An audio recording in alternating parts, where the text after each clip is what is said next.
राधे राधे दोस्तों, जय श्री श्याम। आज के वीडियो में आप सबके साथ शेयर कर रही हूँ पूर्णमासी व्रत कथा या पूर्णिमा व्रत कथा, या अभी अधिक मास जो है वो चल रहा है, तो पूर्णिमा व्रत की जो कथा है वो क्या होने वाली है, इस पोथी से यानी इस पुस्तक से मैं पढ़ के सुनाऊंगी। आप सब ऐसे आनंद की प्राप्ति करेंगे जैसे आप स्वयं पढ़ रहे हैं। तो हाथों में थोड़े से पुष्प ले लीजिए या थोड़े से चावल ले लीजिए और जो कथा है उसका आनंद लीजिए। तो चलिए इस प्रकार से जो कथा है वो हम पढ़कर यहाँ पर आप सबको सुना देते हैं। द्वापर युग में एक समय की बात है कि यशोदा जी ने श्री कृष्ण से कहा, हे कृष्ण, तुम सारे संसार के उत्पन्न करता, पोषक तथा उनके संहार करता हो। आज कोई ऐसा व्रत मुझसे कहो जिसके करने से मृत्युलोक में स्त्रियों को विधवा होने का भय न रहे तथा वह व्रत सभी मनुष्यों की मनोकामना पूर्ण करने वाला हो। श्री कृष्ण कहने लगे, हे माता, तुमने अति सुंदर प्रश्न किया है। मैं तुम्हें ऐसे ही व्रत को सविस्तार कहता हूँ। सौभाग्य की प्राप्ति के लिए स्त्रियों को दात्री शर्त अर्थात 32 पूर्णिमाओं का व्रत करना चाहिए। इस व्रत को करने से स्त्रियों को सौभाग्य संपत्ति मिलती है। यह व्रत अचल सौभाग्य देने वाला एवं भगवान शंकर के प्रति मनुष्य मात्र की भक्ति को बढ़ाने वाला है। यशोदा जी कहने लगी, हे कृष्ण, सर्वप्रथम इस व्रत को मृत्यु लोक में किसने किया था, इसके विषय में विस्तार पूर्वक मुझसे कहो। श्री कृष्ण जी कहने लगे कि इस भूमंडल पर एक अत्यंत प्रसिद्ध राजा चंद्रहास से पालित अनेक प्रकार के रत्नों से परिपूर्ण कृतिका नाम की एक नगरी थी। वहां पर धनेश्वर नाम का एक ब्राह्मण रहता था और उसकी स्त्री अति सुशील रूपवती नाम की थी। दोनों ही उस नगरी में बड़े प्रेम के साथ रहते थे। घर में धन धान्य आदि की कमी नहीं थी। उनको एक बड़ा दुख था कि उनके कोई संतान नहीं थी। इस दुख से वह अत्यंत दुखी रहते थे। एक समय बड़ा तपस्वी योगी उस नगरी में आ गया। वह योगी उस ब्राह्मण के घर को छोड़कर अन्य सब घरों से भिक्षा लाकर भोजन किया करता था। रूपवती से वह भिक्षा नहीं लिया करता था। उस योगी ने एक दिन रूपवती से भिक्षा न लेकर किसी अन्य घर से भिक्षा लेकर गंगा के किनारे जाकर भिक्षात्र को प्रेम पूर्वक खा रहा था कि धनेश्वर ने योगी का यह सब कार्य किसी प्रकार से देख लिया। धनेश्वर ने योगी से कहा, मेरे घर की भिक्षा कभी भी नहीं लेते, इसका कारण क्या है? योगी कहने लगा कि निपुत्री के घर की भीख पतितों के अन्न के तुल्य होती है और जो पतितों का अन्न खाता है वह भी पतित हो जाता है। चूंकि तुम निपुत्री हो अतः पतित हो जाने के भय से मैं तुम्हारे घर की भिक्षा नहीं लेता हूँ। धनेश्वर यह बात सुनकर अपने मन में बहुत दुखी हुआ और हाथ जोड़कर योगी के पैरों पर गिर पड़ा तथा अंतर्भाव से कहने लगा, हे महाराज, यदि ऐसा है तो आप मुझको पुत्र प्राप्ति का उपाय बतलाइए। आप सर्वज्ञ हैं, मुझ पर अवश्य ही कृपा कीजिए। धन की मेरे घर में कोई कमी नहीं है, परंतु मैं पुत्र न होने के कारण अत्यंत दुखी हूँ। आप मेरे इस दुख का हरण करें, आप सामर्थ्यवान हैं। यह सुनकर योगी कहने लगा, हे ब्राह्मण, तुम चंडी की आराधना करो। घर आकर उसने अपनी स्त्री से सब वृत्तांत कहा और आप तप के निमित्त वन में चला गया। वन में जाकर उसके चंडी की उपासना की और उपवास किया। चंडी ने 16वें दिन उसको स्वप्न में दर्शन दिया और कहा, धनेश्वर, जा, तेरे पुत्र होगा, परंतु 16 वर्ष की आयु में ही उसकी मृत्यु हो जाएगी। यदि तुम दोनों स्त्री पुरुष 32 पूर्णिमाओं का व्रत विधि पूर्वक करोगे तो वह दीर्घायु हो जाएगा। जितनी तुम्हारी सामर्थ्य हो आटे के दिए बनाकर शिव जी का पूजन करना, परंतु पूर्णमासी को 32 हो जाने चाहिए। प्रातः काल होने पर इस स्थान के समीप ही तुम्हें एक आम का वृक्ष दिखाई देगा। उस पर तुम चढ़कर एक फल तोड़कर शीघ्र अपने घर चले जाना। अपनी स्त्री से सब वृत्तांत कहना।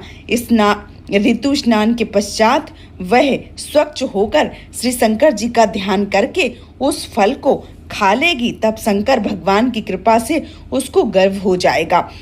जब वह ब्राह्मण प्रातःकाल उठा तो उसने उस स्थान के पास ही एक आम का वृक्ष देखा जिस पर एक अत्यंत सुंदर आम का फल लगा हुआ था। उस ब्राह्मण ने उस आम के वृक्ष पर चढ़कर उस फल को तोड़ने का प्रयत्न किया, परंतु वृक्ष पर कई बार प्रयत्न करने पर वे चढ़ ना पाया। तब तो उस ब्राह्मण को चिंता हुई और विघ्न विनाशक श्री गणेश जी की वंदना करने लगा। हे दयानिधि, अपने भक्तों के विघ्नों का नाश करके मंगल कार्य करने वाले, दुष्टों का नाश करने वाले, रिद्धि सिद्धि के देने वाले, आप मुझको कृपा करके इतना बल दें कि मैं अपने मनोरथ को पूर्ण कर सकूं। इस प्रकार गणेश जी की प्रार्थना करने पर उसकी कृपा से धनेश्वर वृक्ष पर चढ़ गया और उसने अति सुंदर आम का फल देखा। उसने सोचा, जो वरदान से फल मिला है यह वही है और कोई फल दिखाई नहीं देता। उस घनेश्वर ब्राह्मण ने जल्दी से उस फल को तोड़कर अपनी स्त्री को लाकर दिया और उसकी स्त्री ने अपने पति के कथा अनुसार उस फल को खा लिया। वह गर्भवती हो गई।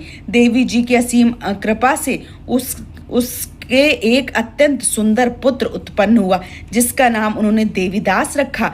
माता पिता के हर्ष और शोक के साथ वह बालक शुक्ल पक्ष की चंद्रमा की भांति अपने पिता के घर में बढ़ने लगा। भवानी की कृपा से वह बालक बहुत ही सुंदर, सुशील और विद्या पढ़ने में बहुत ही निपुण हो गया।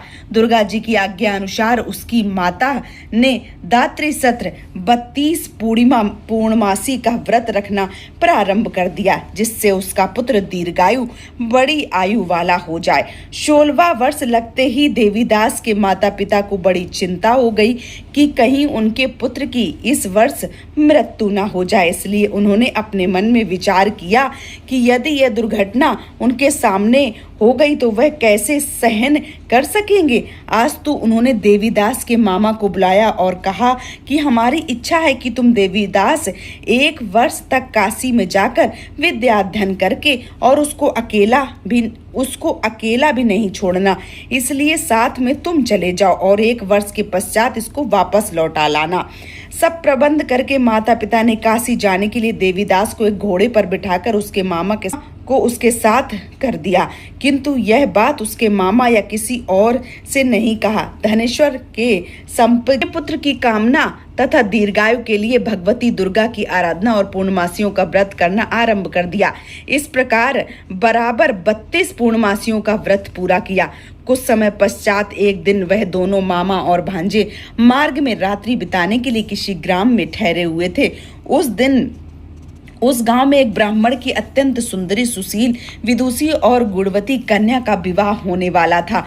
जिस धर्मशाला के अंदर वर और उसकी बारात ठहरी हुई थी उसी धर्मशाला में देवीदास और उसके मामा भी ठहरे थे। संयोगवश जब कन्या को तेल आदि चढ़ाकर मंडप आदि के कृत्य किया गया तो लग्न के समय घर को धनुर्वात हो गया। आस्तु वर के पिता ने अपने कुटुंबियों से परामर्श का निश्चय किया कि यह देवीदास मेरे पुत्र जैसा ही सुंदर है, मैं इसके साथ ही लग्न करा दूं और बाद में विवाह के अन्य कार्य मेरे लड़के के साथ हो जाएंगे। ऐसा सोचकर देवीदास के मामा से जाकर बोला कि तुम थोड़ी देर के लिए अपने भांजे को हमें दे दो जिससे विवाह के लग्न का सब कृत्य सुचारू रूप से हो सके। तब उसका मामा कहने लगा कि कुछ भी मधुपर्क आदि कन्यादान के समय वर को मिले वह सब हमें दे दिया जाए तो मेरा भांजा इस बारात का दूल्हा बन जाएगा। यह बात वर के पिता ने स्वीकार कर लेने पर उसने अपने भांजा वर बनने को भेज दिया और उसके साथ वह विवाह कार्य रात्रि में विधि पूर्वक संपन्न हो गया। पत्नी के साथ वह भोजन न कर सका और अपने मन में सोचने लगा कि ना जाने ये किसकी स्त्री होगी। वह एकांत में इसी सोच से गरम निश्वास छोड़ने लगा और उसकी आंखों में आंसू आ गए। वह बधू से पूछा कि क्या बात है, आप इतने उदासीन और दुखी क्यों हो रहे हैं। तब उसने सारी बातें जो वर के पिता और उसके मामा में हुई थी सबको उसको बतला दी। तब कन्या कहने लगी कि यह ब्रह्म विवाह के विपरीत कैसे हो सकता है। देव, ब्राह्मण और अग्नि के सामने मैंने आपको ही अपना पति बनाया है, इसलिए आप ही मेरे पति हैं। मैं आपकी ही पत्नी रहूंगी। किसी अन्य की कदापि नहीं। तब देवीदास ने कहा, ऐसा मत करिए, क्योंकि मेरी आयु बहुत थोड़ी है। मेरे पश्चात आपकी क्या गति होगी, इन बातों को अच्छी तरह विचार कर लो। परंतु वह दृढ़ विचार वाली बोली कि जो आपकी गति होगी वह मेरी गति होगी। हे स्वामिन, आप उठिए और भोजन करिए, आप निश्चय ही भूखे रहेंगे। इसके लिए वह देवीदास और उसकी पत्नी दोनों ने भोजन किया तथा शेष रात्रि भर वे सोते रहे। प्रातःकाल 4 बजे देवीदास ने अपनी पत्नी को 3 नंगों से जड़ी हुई एक अंगूठी दी और एक रुमाल दिया और बोला, हे प्रिय, इसे लो और संकेत समझकर स्थिर चित्त हो जाओ। मेरा मरण और जीवन जानने के लिए एक पुष्प वाटिका बना लो, उसमें सुगंध वाली 9 मल्लिका लगा लो, उसको प्रतिदिन जल से सींचा करो और आनंद के साथ खेलो कूदो तथा उत्सव मनाओ। जिस समय और जिस दिन मेरा प्राणांत होगा ये फूल सूख जाएंगे और जब ये फिर हरे हो जाएं तो जान लेना मैं जीवित हूँ। यह बात निश्चय करके समझ लेना, इसमें कोई संशय नहीं है। यह समझाकर वह चला गया। प्रातःकाल होते हुए वहां बाजे गाजे बजने लगे। जिस समय विवाह के कार्य समाप्त होने के लिए वर और सब बाराती मंडप पर आए तो कन्या ने वर को भली प्रकार से देखकर अपने पिता से कहा, यह मेरा पति नहीं है, मेरा पति वही है जिसके साथ रात्रि में मेरा पाणी ग्रहण हुआ। इसके साथ मेरा विवाह नहीं हुआ है। यदि यही है तो बताएं कि मैंने इसको क्या दिया है। मधुपर्क और कन्यादान के समय जो मैंने भूषण आदि दिए उन्हें दिखावे तथा रात में मैंने क्या गुप्त बातें कही थी वह सब सुनाए। पिता ने उसके कथा अनुसार वर को बुलवाया। कन्या की यह बात सुनकर वह कहने लगा कि मैं कुछ नहीं जानता। इसके पश्चात लज्जित होकर वह अपना समूह लेकर चला गया और सारी बारात भी अपमानित होकर वहां से लौट गई। भगवान श्री कृष्ण बोले, हे माता, इस प्रकार देवीदास काशी विद्या अध्ययन के लिए चला गया। जब कुछ समय बीत गया तो काल से प्रेरित होकर वह सर्प रात्रि के समय उसको डसने के लिए वहां पर आया। उस विषदर के प्रभाव से उसके शयन का चारों स्थान और विष की ज्वाला से विषैला हो गया, परंतु व्रतराज के प्रभाव से उसको काटने न पाया, क्योंकि पहले ही उसकी माता ने दात्री सत 32 पूर्णिमा का व्रत रखा था। इसके बाद मध्याह्न के समय स्वयं काल वहां आया और उसके शरीर के प्राणों को निकालने का प्रयत्न करने लगा, जिसमें वह मूर्छित होकर पृथ्वी पर गिर गया। भगवान की कृपा से उसी समय पार्वती जी के साथ शंकर जी वहां आए। उसको मूर्छित दशा में देखकर पार्वती ने भगवान शिव जी से प्रार्थना की, महाराज, इस बालक की माता ने पहले 32 पूर्णिमा का व्रत किया था, जिसके प्रभाव से हे भगवान आप इसे प्राण दे दें। भवानी के कहने पर भक्त वत्सल भगवान श्री शिव जी ने उसको प्राण दे दिए। इस व्रत के प्रभाव से ही काल मृत्यु को छोड़ देना पड़ता है। वह स्वस्थ होकर बैठ गया। उधर उसकी स्त्री उसके काल की प्रतीक्षा किया करती थी। जब उसने देखा कि पुष्प वाटिका में पत्र पुष्प कुछ भी नहीं रहे तो उसको अत्यंत आश्चर्य हुआ।